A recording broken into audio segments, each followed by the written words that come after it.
అవనిగడ్డ నియోజకవర్గ ఎన్డీఏ కూటమి జనసేన ఎమ్మెల్యే అభ్యర్థి మండలి బుద్ధప్రసాద్ ఆశీష జనవాహిని భారీ ర్యాలీతో నామినేషన్ దాఖలు చేశారు.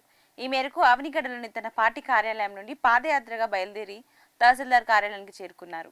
అనంతరం రిటర్నింగ్ అధికారికి నామినేషన్ పత్రాలు సమర్పించారు.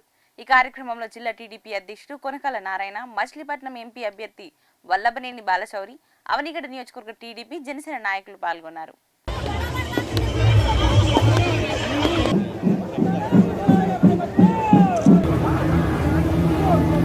నిజంగా ఇవాళ ఒక అరాచక పాలనను అంతమొందించడానికి ఈ రోజున మనకు వజ్రాయుధమైన ఓటు హక్కు మనకు లభించింది.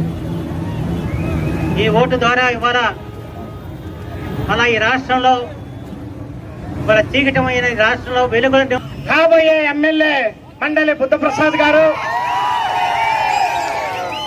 అలాగే పెద్దలు గౌరవనీయులు మాజీ పార్లమెంటు సభ్యులు కొనకళ్ళ నారాయణ గారు, బుద్ధప్రసాద్ గారి యొక్క నామినేషన్ కి అశేష ప్రజానికం ఇక్కడ విచ్చేసినటువంటి జన సైన్యానికి, ఇటుపక్క తెలుగుదేశం కార్యకర్తలు అలాగే బీజేపీ కార్యకర్తలందరికీ కూడా మొట్టమొదటిగా నా హృదయపూర్వక నమస్కారం. ఒక 2 నిమిషాల్లో ముగిస్తాను. పెద్దలు సామెత చెప్తారు, అన్నం ఉడికిందా లేదో మొత్తం పట్టుకోవాల్సిన అవసరం లేదు, ఒక్క మెతుకు పట్టుకుంటే చాలు అని చెప్పేసి అంటారు. మన గెలుపు ఈ రోజు ఈ ప్రజానికాన్ని చూస్తే డెఫినెట్